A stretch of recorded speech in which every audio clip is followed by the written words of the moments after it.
Bom, acho que a gente pode ir começando, né? Bom dia para quem foi chegando, seja muito bem-vindo. A gente sugeriu, né, se vocês quiserem, colocando no chat de onde vocês são, a gente adoraria saber de onde vocês estão nos assistindo. Então, nós somos do Núcleo de Saúde Digital da Unifesp. Eu sou a Beatriz Maximino, sou psicóloga de formação e sou especialista aqui no núcleo do Saúde Digital, no eixo de saúde mental. Hoje eu estou aqui com a Denise.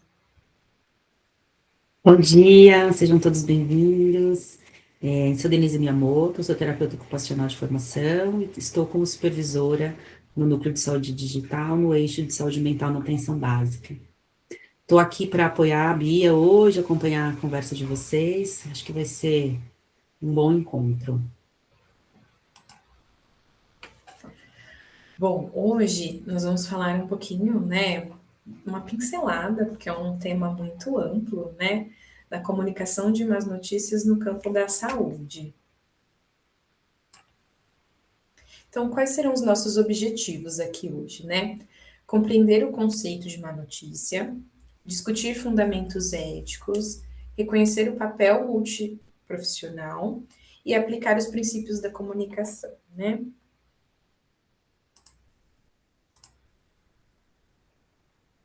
Então, abro com uma pergunta, se alguém quiser responder, se quiserem fazer uma anotação, se quiserem refletir, né? Vou dar 2 minutinhos para a gente fazer essa reflexão, que é o que é uma má notícia, né? Acho que se a gente para pensar no nosso dia a dia, aqui a gente está específico no campo da saúde, né?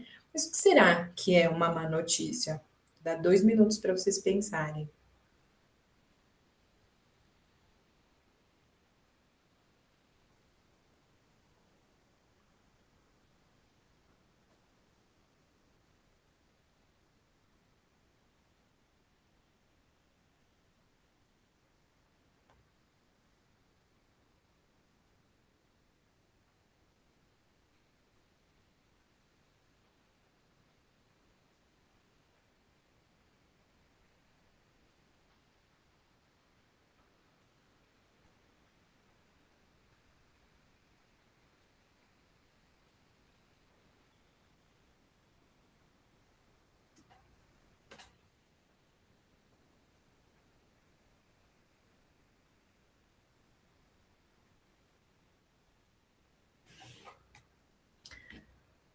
Uma notícia que pode mudar meu futuro. Boa, Dê. E os dias atuais? Boa. Bom, vou dar continuidade aqui, trazer uma definição aqui, que é uma informação que altera negativamente expectativas presentes ou futuras, bem de encontro aí com o que a Dê colocou para a gente aqui no chat, né? Então, sempre que tem uma informação que vai impactar, né, na minha expectativa de futuro, no meu dia a dia, de forma negativa, caracteriza aí uma má notícia, né? Na saúde, a gente pode trazer como informações que ameaçam a vida ou o bem-estar, como, por exemplo, um prognóstico desfavorável, né? A descoberta de uma doença crônica. Então, isso caracteriza aí a má notícia no campo da saúde, que pode ser em todos os meios, digamos assim, né, com todos os profissionais. Não se caracteriza um único profissional da saúde, né? Quando a gente fala no campo da saúde, pode ser o médico, pode ser o enfermeiro, pode ser o psicólogo, pode ser o TO. Todos nós estamos ali propensos a ter que dar essa comunicação, né, para algum paciente, algum usuário. Então, a comunicação como tecnologia do cuidado, né?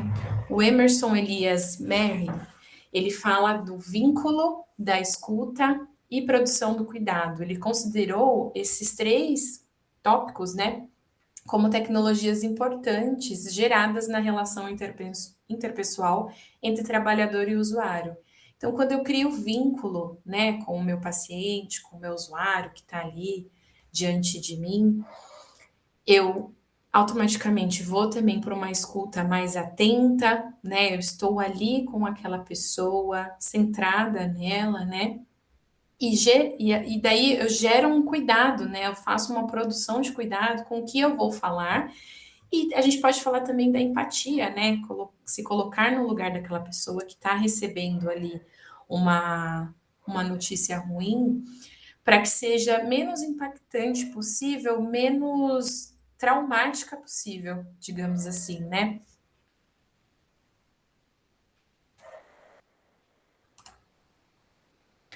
E aí a gente volta, né, no modelo biopsicossocial, que eu acho que é a base, né, que o George Angel ele defende, que a saúde e a doença, eles são fenômenos complexos, né, resultantes de uma interação constante entre três dimensões: a biológica, a psicológica e a social.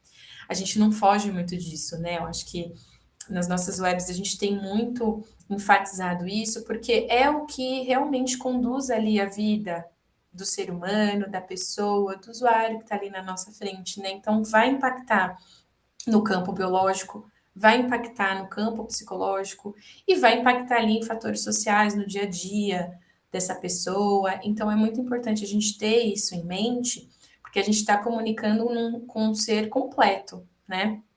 Então, é importante a gente ter isso em mente na hora de levar uma comunicação, levar um cuidado, levar ali, que aqui o nosso foco é a má notícia.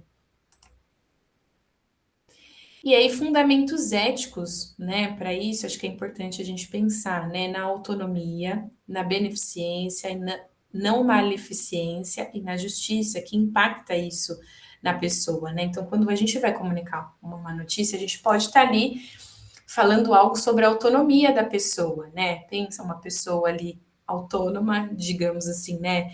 Tem ali o poder de escolha, tem a escolha de ir e vir, ela tem ali total autonomia quanto à sua vida. De repente, uma comunicação de má notícia pode ser de um prognóstico onde ela vai perder essa autonomia, né? Então, a gente tem que ter esse cuidado, a gente tem que sempre estar pensando ali na beneficência do que pode desenvolver aquela doença ali na vida da pessoa ou não, né? Uma maleficência também. E pensar sempre num lugar de justiça, num lugar de o quanto é justo ali aquela troca, né? O quanto a gente está ali trocando com a pessoa e sempre baseados nos fundamentos éticos mesmo, né? E o impacto psicológico que é super importante, né? A pessoa, quando ela recebe uma má notícia, ela pode sentir choque, ela pode sentir medo, ela pode sentir raiva, tristeza, ela pode se culpar, ela pode negar, ela pode sentir tudo isso de uma vez, né? E ela pode também ir oscilando, né? Ora ela tá ali em choque, e isso também não tem uma ordem, né? Ela pode negar primeiro e depois ter medo, daí ter raiva, vir tristeza, ela fica em choque, de repente ela fica triste, se culpa, tem medo, e aí vem uma negação. Então, isso não tem ali uma linha, né? Não é linear, ela pode sentir isso a qualquer momento ali, e depois da comunicação também, né? Depois disso, ela também pode se sentir assim. Então, é importante que a gente tenha esse conhecimento, de novo, para gerar um lugar de empatia, para gerar um lugar de escuta atenta, para dar espaço para a pessoa falar como ela se sente. Às vezes a gente se depara, né, com alguns profissionais, com pessoas que não têm essa empatia, jogam a notícia e, então é isso, beijo, tchau.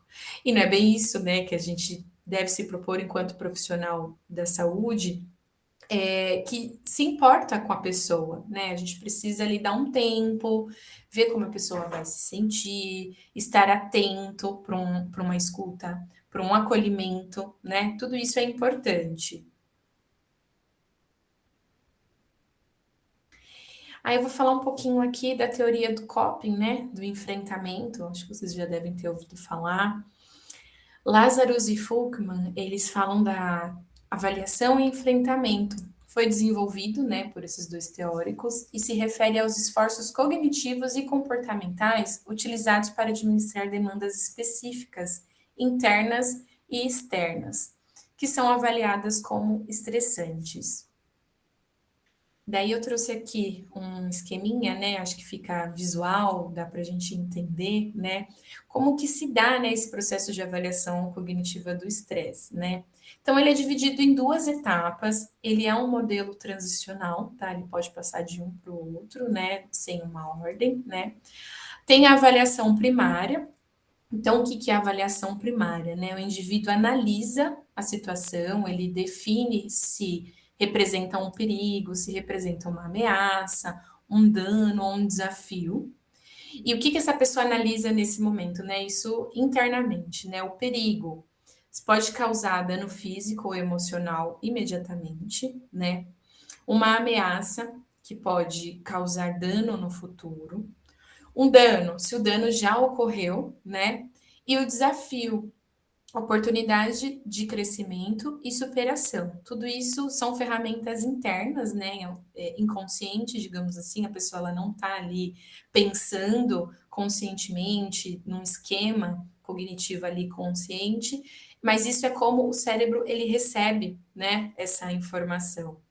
E aí depois vem a avaliação secundária, né? Que o que seria, né? O indivíduo ele avalia se ele possui recursos e capacidades suficientes para lidar com a situação estressora, né? E a pessoa daí se pergunta, né? Eu tenho recursos pessoais, que seria conhecimento, habilidade, experiência, autoestima. Uma outra pergunta, né? Eu tenho apoio social? Como que tá a rede dessa pessoa, né? Como que estão as conexões dela? Família, amigos, equipe, né? Uma outra pergunta que dá para se fazer. Tenho recursos materiais e ambientais? Então eu tenho tempo, né? Tenho dinheiro, condição financeira, informação. Então tudo isso é questionado ali na questão dos recursos materiais e ambientais, né? E aí também tem, né? Quais estratégias eu posso usar? Aí entra a questão do planejamento, a resolução de problemas, a busca de apoio, a regulação emocional. A partir daí, a pessoa ela começa a refletir, né? Que caminho seguir a partir dessa notícia que eu tive, né? Então, essa teoria do enfrentamento é super importante da gente observar no paciente, no usuário, que vai nos dar ali uma ideia se essa pessoa ela tem condição ali de seguir e como ela vai seguir, né? Acho que é mais nem se ela tem condição de seguir, mas a condição que ela terá de seguir a partir de uma notícia ruim que ela está recebendo. E a comunicação centrada na pessoa, né? Como eu já vim construindo aqui ao longo dessa fala, né?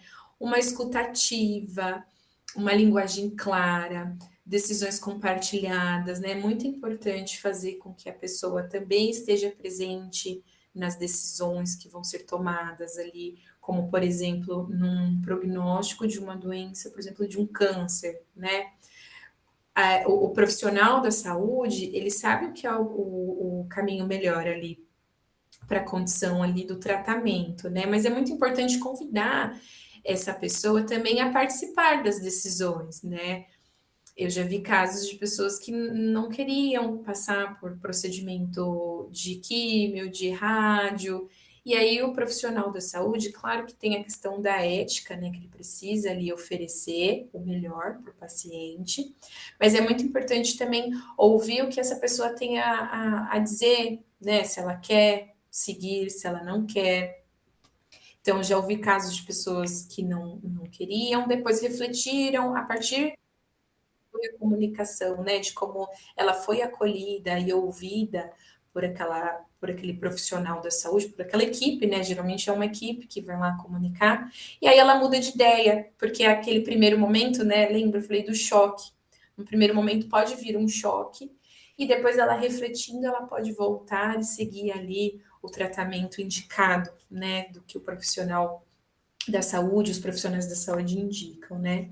Então é muito importante a gente ter empatia, né? A capacidade de compreender genuinamente a perspectiva e os sentimentos do outro. É muito importante isso, colocar a pessoa, fazer com que ela consiga expressar. Muitas vezes ela não vai conseguir expressar, né? Mas o silêncio também conta, né? Às vezes deixar o silêncio ali tomar conta é uma forma da pessoa se expressar também. É difícil para o profissional, para quem está ali, sabe, né?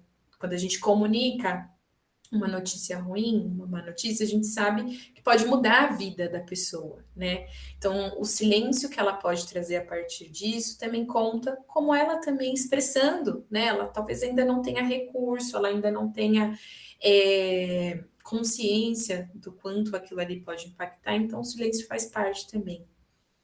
A autenticidade, né, congruência, então ser verdadeiro, aberto e transparente ao se comunicar, não dar voltas, né, ser sincero ali com o paciente, dizer a verdade, né, a verdade é o mais importante ali, sem criar falsas expectativas, isso é muito importante quando está se colocando, né, uma notícia difícil mesmo, né, de lidar. E uma aceitação positiva e incondicional. Respeitar e acolher o indivíduo como alguém único, sem julgamentos. Acho que esse é o princípio, assim, né? Não julgar aquela pessoa, ter o respeito pela história da pessoa. E aqui a gente pode também abrir para uma, por exemplo, uma comunicação de óbito, né? Quando uma equipe vai comunicar um óbito para uma família, né? Precisa ter tudo isso que eu vim falando, né? E respeitar ali o momento que aquela pessoa que faleceu, que morreu, ela era o amor da vida de alguém, ela era o pai de alguém, ela era a mãe de alguém, ela tinha uma história, né? Não é simplesmente, morreu e foi isso, fizemos tudo que poderíamos ser feito, né? Tem profissionais que acham que isso é o suficiente, mas acho que ao ter o cuidado, ao comunicar um óbito, por exemplo, né? A gente está mudando ali, inclusive a história de como aquela pessoa vai lidar com aquela ausência ali no futuro, né? Porque ela está recebendo ali aquela notícia que ela perdeu o amor da vida dela, perdeu a mãe dela, ela perdeu o pai dela. Então, acho que ter um mínimo de comunicação empática, né, nesse momento, é primordial para que a pessoa depois não saia traumatizada desse momento, né? Às vezes é um momento que se espera, às vezes não, né? Então é importante ter esse cuidado. Aí eu entro aqui um pouquinho falando do protocolo Sparks, né? Não sei se vocês conhecem, mas é um protocolo que foi desenvolvido nos anos 90, né? Por Walter Bailey e Robert Brookman e a sua equipe na comunicação de umas notícias mesmo, né? Eles fizeram isso de uma forma estruturada, empática e centrada na pessoa. Então percebam que a palavra empatia e central na pessoa é muito importante, né? É humanizar esse momento, né? É fazer com que seja o menos doloroso possível. Não tem como não ser doloroso, né? Não é que a gente vai tirar a dor desse momento, mas a partir do momento que a gente se coloca com empatia e colocando essa pessoa no centro, a gente vai minimizar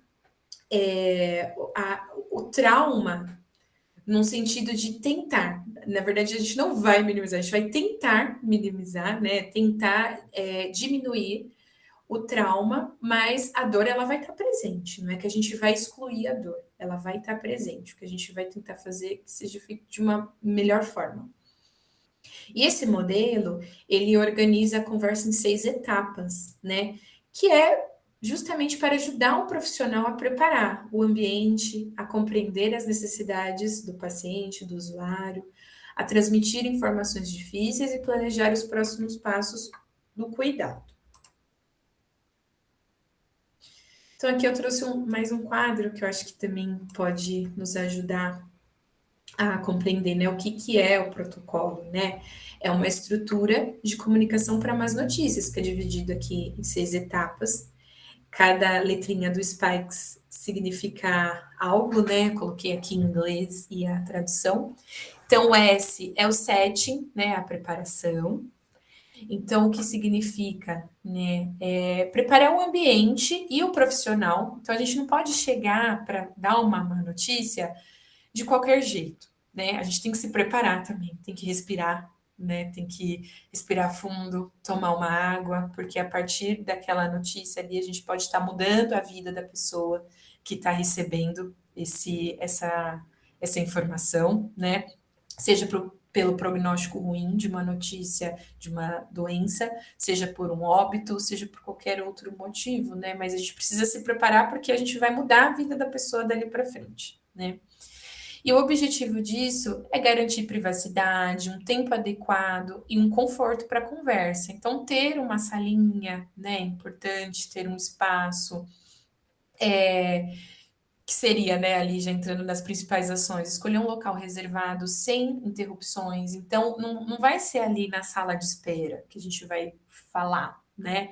Não vai ser ali no meio do corredor. A gente vai minimamente encontrar um espaço, né, digno ali para que tenha essa comunicação e que seja o foco, seja essa informação, né? O foco aqui é a informação.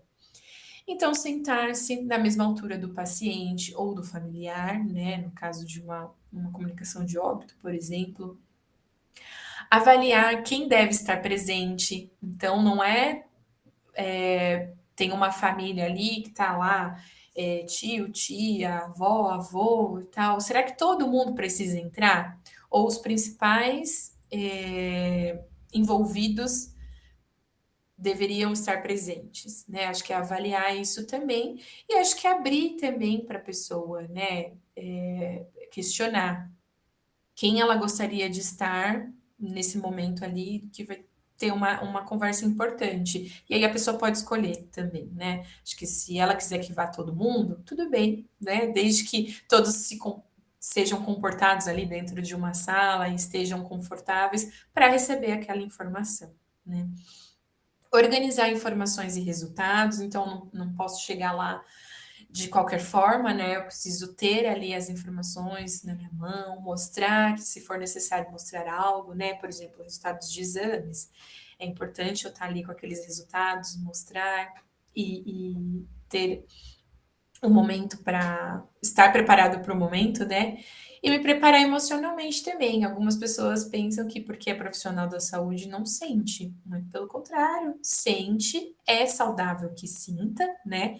Mas que se prepare, porque ao comunicar uma notícia ruim, não é de bom tom que, né, o profissional da saúde se descabele, comece a chorar. Se emocionar é uma coisa, né? Agora, entrar no estado de choque como paciente é outra. Então, se preparar para se emocionar, sim, mas não deixar que essa emoção tome conta mais do que a emoção do próprio paciente, né? É importante ter esse cuidado também. E aí, finalizando depois, a gente sabe que alguns profissionais choram, pensam, então precisam ali de um tempo para respirar e seguir para um dia de trabalho, né?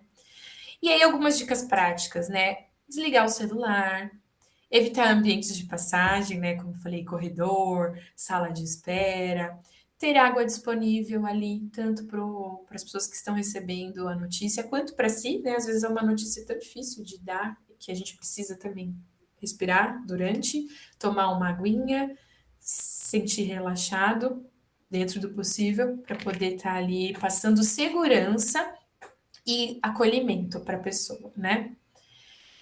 Demonstrar acolhimento desde o início. Então é importante mostrar que você está ali junto, você está dando essa notícia, mas que também é difícil para você. Não tem problema mostrar que é difícil, né? Acho que quando a gente se aproxima, a gente está falando dessa empatia e não quando a gente distancia e coloca-se numa posição de distância, é isso que está acontecendo, aquela coisa mais fechadinha, né, quadradinha, não precisa ser assim também. Aí a gente passa aqui para o P, né, percepção, que o que significa explorar mesmo a percepção do paciente sobre a sua situação. Então, ao momento que eu estou ali comunicando, eu também estou ali com a minha percepção aqui do meu ladinho, entendendo como que o paciente está recebendo e tem como objetivo descobrir o que o paciente já sabe, para evitar também repetir ou corrigir algo de forma abrupta, né? Então, ao momento que eu começo a falar, por exemplo, um diagnóstico de um câncer, eu vou pensando ali o quanto aquela pessoa já sabe, o quanto ela foi pescando, né? O grau de instrução dela também vai me dar um direcionamento de como falar, se eu preciso escrever algo, se eu preciso desenhar mesmo para que a pessoa entenda, eu preciso usar a linguagem que a pessoa entenda, né? Para que ela entenda o quão sério é aquela situação, né? Geralmente uma comunicação de uma notícia é algo sério. Então eu preciso ter certeza de que a pessoa ela está ali entendendo, né? E isso já vai contando a partir da minha percepção. Então, quais são as ações, né? Perguntar o que o paciente entende sobre o problema, identificar informações corretas e incorretas que ele venha a ter, né? Às vezes ele está sentindo lá algo, pesquisa na internet, já chega com o diagnóstico pronto para o médico, né? E aí é um desafio, né? Não só para o médico, como para a equipe de saúde, fazer com que a pessoa ela entenda, né, que cada caso é um caso. Na internet a gente vai encontrar um monte de coisa, mas talvez o caso dela não seja aquele da internet, né? E aí esse é o momento importante de identificar essas informações corretas e incorretas. E nesse momento também ir investigando as expectativas. Se a pessoa ela tá ali com a expectativa de que sim, ela vai ficar bem, ou que não, ela já sabe que é um prognóstico muito ruim, ela tem meses de vida, né? É nesse momento que a gente tem que colocar a nossa percepção também aí em jogo. E aí algumas dicas práticas, né? O que você já sabe sobre essa situação? O que os outros já te falaram? Como você está entendendo os seus exames? Então, claro, a pessoa recebe o exame, tem paciente que abre, lê, coloca na internet para ver o que é, tem paciente que não. Eu fiz o exame, eu quero abrir junto com o médico, junto com a equipe de saúde, com a enfermeira, a psicóloga, quem estiver lá junto, e lá que eu quero entender o que está acontecendo comigo, né? Mas tem paciente que já chega lá com o diagnóstico, fez o exame, viu o que é, chega com o diagnóstico e só está esperando a palavra final do médico, da equipe de saúde. Aí eu ia aqui traduzindo, né, um convite, que seria, né, um invite, descobrir quanto o paciente deseja saber. Isso é importante também, né, porque tem alguns profissionais da saúde que querem dar de A a Z, né, pro paciente ali. Acho que isso entra na transparência, claro, né? Mas também entra de eu entender quem é aquela pessoa que está ali na minha frente. Será que ela está preparada, né?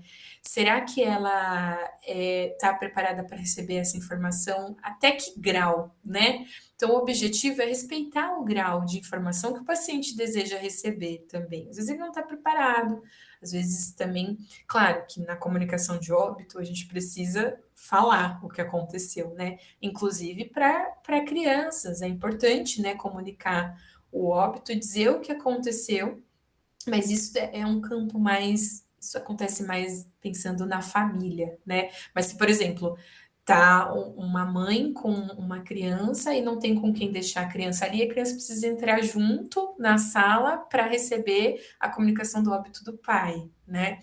É preciso falar, né? E claro, falar de uma forma que acolha, né, essa família. Claro que não é o ideal é que essa criança não entre ali no momento, né? Mas não tem com quem deixar. A mãe quer que entre e vai ter que dar a informação ali, passar essa notícia mesmo com a criança. Então é importante dizer, né? E aí as principais ações: perguntar o quanto o paciente deseja saber, respeitar o desejo de não querer saber o detalhe. A pessoa pode falar, eu tenho câncer, né? Tá. Então vamos fazer o tratamento, mas eu não quero detalhes de quanto tempo eu tenho, eu não quero detalhes mais precisos, assim, eu quero tentar encarar e encarar o tratamento pensando na esperança que eu tenho de cura, né? Tudo bem também, tudo vai depender do que o paciente quer. E adaptar a comunicação ao contexto cultural. Acho que aqui entra também na questão grau de instrução, né? Cultural e grau de instrução. Como que eu vou me comunicar com aquela pessoa? Se vem uma pessoa que não tem o segundo grau, por exemplo, né? Tem só o primeiro grau, vai ser diferente a forma como eu vou me comunicar com ela, como, por exemplo, uma pessoa formada, mestre, é diferente a forma como eu vou me comunicar. Então, eu tenho que adaptar a minha comunicação e o meu discurso para aquela pessoa, né? Então, dicas práticas disso seria: quanto você gostaria que eu lhe explicasse? Acho que isso é importante perguntar, né? Você prefere que eu seja totalmente sincero? Isso é um exemplo de pergunta, né? Que pode se colocar para o paciente pode ter essa escolha. Ai, pode. Me fala tudo, não me esconda nada. Mas também pode falar, eu quero saber até onde eu preciso saber. O que que eu preciso saber, né? A pessoa pode colocar essa questão também. E aqui no K, conhecimento, né?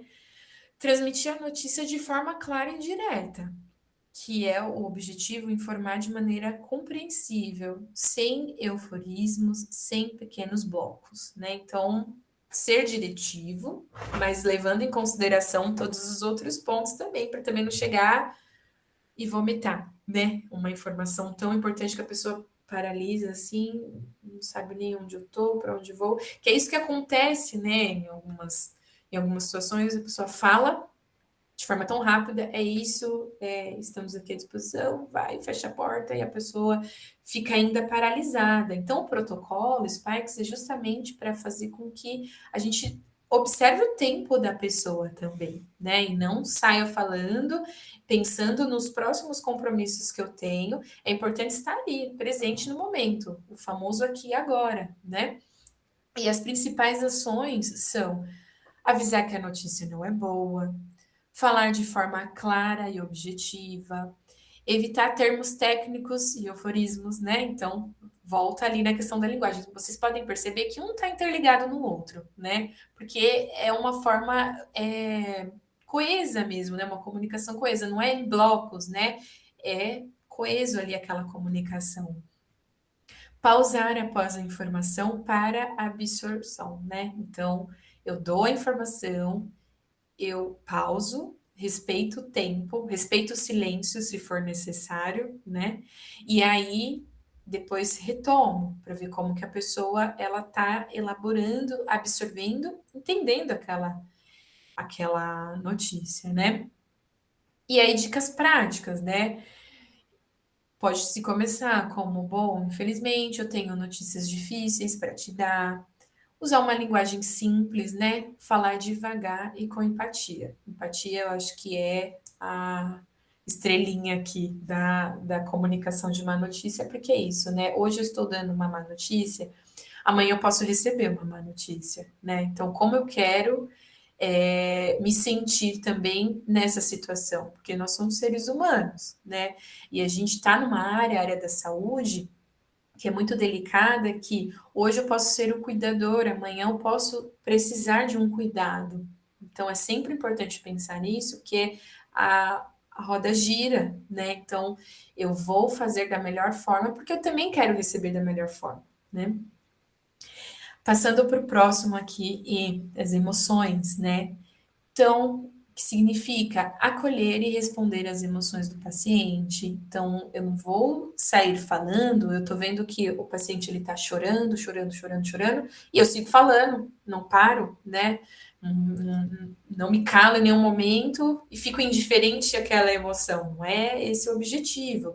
É pausar, demonstrar empatia, ajudar o paciente a lidar com o impacto daquela notícia, né? Que tem um impacto grande na vida dele. E principais ações seriam, né, permitir as reações emocionais, silêncio, choro, a raiva, validar esses sentimentos, né, dizer, tudo bem, entendo, né, pode chorar mesmo, tudo bem você chorar, não tem problema. A pessoa está com raiva, tudo bem, pode sentir raiva. tem problema, eu entendo essa raiva que você está sentindo.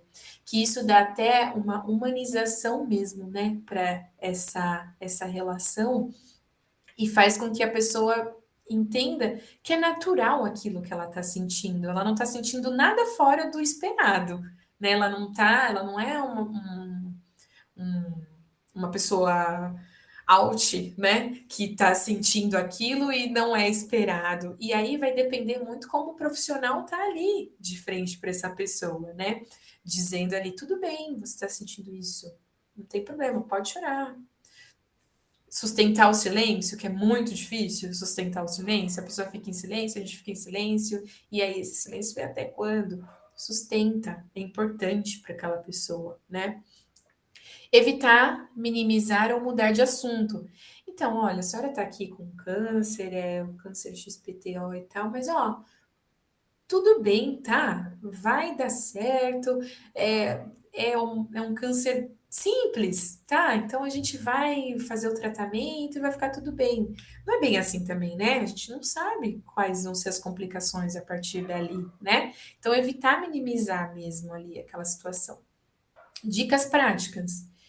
Eu entendo que isso seja muito difícil, eu estou aqui para ajudá-lo. O silêncio também é acolhimento. E o S, né? Que seria estratégia ali de resumo. Então, vamos resumir tudo isso aqui. Planejar os próximos passos, né? Da conversa para finalizar ali ao significado. O objetivo é definir, então, um plano de cuidado a partir da compreensão das informações que foram passadas, né?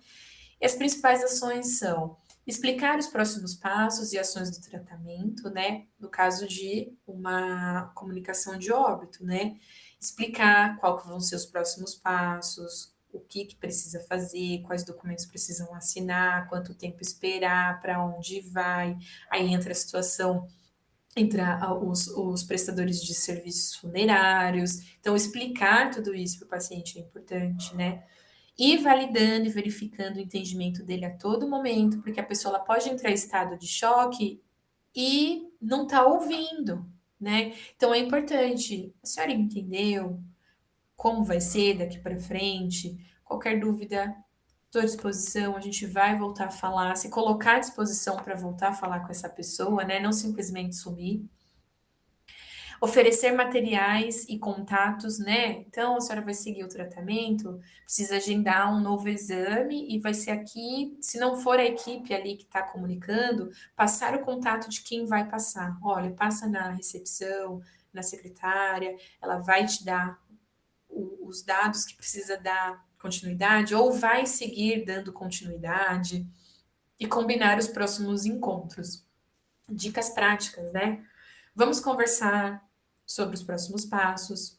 Tem alguma dúvida que eu possa esclarecer? Então, é importante levar esses questionamentos ali para o paciente. E aí, o princípio central do protocolo, né? Ser honesto, com empatia, respeitar o paciente como pessoa e construir uma relação de confiança. Essa é a base, né? Para que a gente tenha ali um uma boa comunicação com fluidez, com honestidade, sempre respeitando quem é aquela pessoa que está recebendo essa notícia. E aí a comunicação multiprofissional, né, que é o papel integrado entre medicina, enfermagem, psicologia, serviço social e as demais profissões mesmo, né, que são quais são os pilares fundamentais para isso? Os princípios que sustentam uma comunicação eficaz e segura, né? Clareza e concisão, então mensagens diretas, evitar ruídos, né, na interpretação, sempre questionar se a pessoa ali está entendendo o que você está falando para entender se ela está realmente ali na mesma página, no mesmo momento, né? A escuta ativa, né, que é a compreensão mútua, antes de formular respostas, né, estar ali ouvindo também o que a pessoa está falando, não a pessoa começa a frase, já corta, já responde. Não, escute primeiro, respire para poder responder. Uma linguagem padronizada ali da equipe, né? Uso de ferramentas e protocolos reconhecidos. E estratégias práticas, né? Que podem ajudar, que são ações ali que fortalecem a comunicação entre a equipe e a segurança do paciente, que é visitas beira-leito, né? Estarem ali juntos para discussão integrada do plano terapêutico, né? Quando, em casos de hospitais, né? Pensando. Passagem de plantão sistematizada, isso também pensando, né? Não só de plantão, mas passagens de caso, né? Na própria unidade básica de saúde, né? Então, uso de metodologias para detalhar quadro clínico, ou até encaminhamentos, a gente pode pensar também aqui, né? Preciso encaminhar para o serviço especializado, né? Então, eu vou detalhar aqui esse caso. E a gente sabe, né, que cada vez mais está sendo desenvolvido a questão do prontuário único integrado, né? Então, registrar, compartilhar o que for necessário, de forma ali global, que todos os profissionais tenham ali conhecimento. E o resultado disso são equipes e serviços também alinhados, né? Decisões seguras e cuidado centrado na pessoa. Então, até no encaminhamento, é importante a gente pensar na pessoa, né? Pensar em como essa pessoa vai chegar no outro lugar, né? Então, vou finalizando aqui já minha fala, trazendo algumas reflexões, né? Acho que eu falei bastante, acho que deve ter trazido aí bastante informação, mas vamos trazer um cenário, né? Você comunicou uma má notícia, né?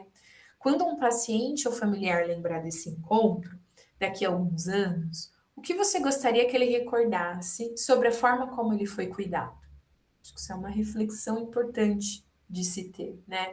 Quero que aquela pessoa lembre de mim enquanto profissional que cuidou, teve a empatia e conseguiu ali fazer que mesmo um momento difícil, né, dar uma notícia ruim, ela tenha se sentido cuidada?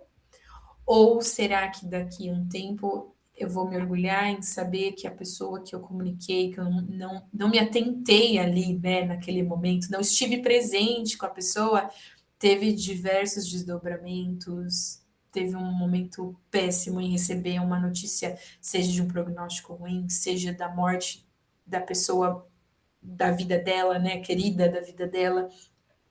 Como será que eu quero? Né? Acho que isso é um norte bacana do profissional que tem a empatia e o cuidado como centro da sua prática, pensar em como eu quero que aquela pessoa lembre futuramente desse momento, né?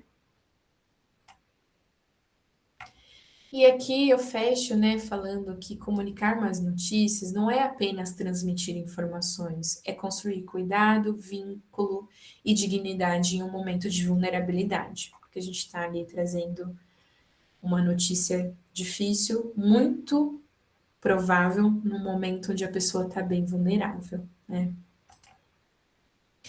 É isso, pessoal. Finalizo minha fala aqui. Abro para perguntas, colocações e agradeço quem esteve aqui até o final, ouvindo e acompanhando. Muito obrigada. Ô, Bia, acho que muito bom te ouvir assim, né? Acho que eu vou trazer também de um lugar de quem ficou aqui recebendo, né, as informações e fiquei muito pensando, né, na sua primeira pergunta, assim, acho que ela foi super importante para mim, né? O que que é uma má notícia, né? E aí eu fiquei pensando que, além disso, o que é uma má notícia, aonde a gente dá essas má notícias, né? Porque muitas vezes a gente pensa, poxa, talvez um serviço mais especializado, em que vai fechar um diagnóstico, né, mais, enfim, de um câncer, ou um diagnóstico mais que vai, né, ali impactar num tratamento, mas eu também fiquei pensando, né, pelo menos nos serviços pelos quais eu passei, né, numa atenção primária, num CAPS, né, a gente também, né, o que que é a má notícia nesses contextos, né, porque às vezes a gente só coloca a má notícia lá naquele outro serviço muito longe de mim, e o que é má notícia para cada um que recebe, né, então, às vezes receber o diagnóstico de um filho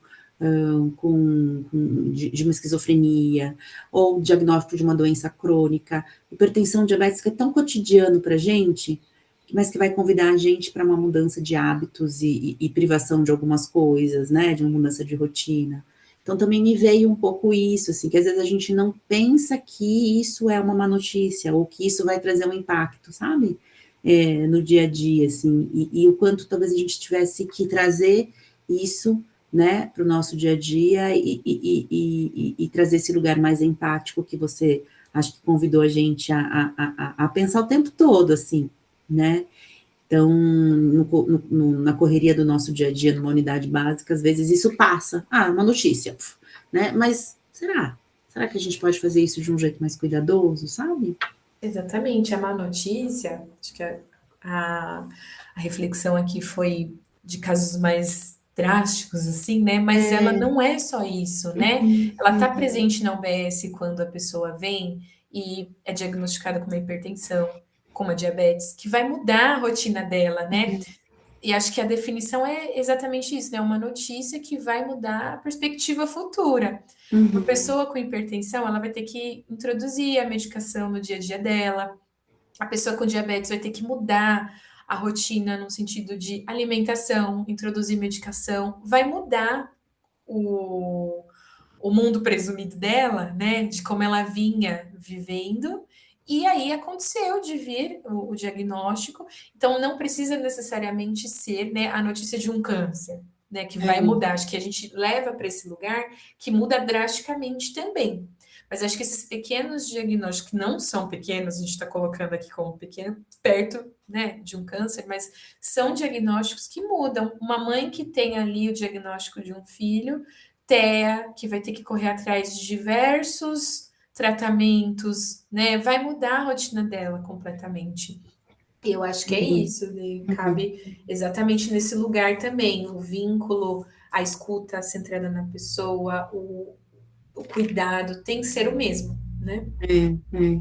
Acho que você queria acho que te dar, né, dizer isso. Acho que você me convida a olhar para isso também, né, para olhar para esses, né, esse cuidado, assim, né, que a gente pode ofertar na atenção básica, né, num CAPS, né, e o quanto isso, acho que você traz isso também de uma forma muito cuidadosa, assim, né, dessa composição disso a partir das equipes, né, então como que as categorias, como que as equipes também se organizam, né, para essa comunicação, né, e esse acolhimento e cuidado longitudinal. Então, tem o momento da comunicação, mas também tem o momento de como que a gente vai sustentando isso no pós também, comunicação, né, no dia a dia do cuidado, assim. Acho que te agradecer, assim, acho que foi um convite muito cuidadoso, assim, e muito, acho que não só do cuidado, mas também de instrumentalizar, né, de como você foi instrumentalizando com os recursos que a gente pode ter, assim, queria te agradecer desse lugar também. Legal. Obrigada, Dê. Alguém quer colocar mais alguma coisa? Senão a gente pode ir encerrando, agradecendo realmente a presença de todos. Eu vou parar aqui de compartilhar para voltar a tela.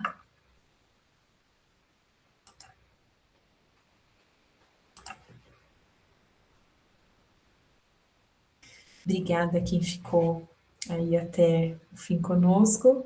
E a gente vai encerrando, pessoal. Até a próxima.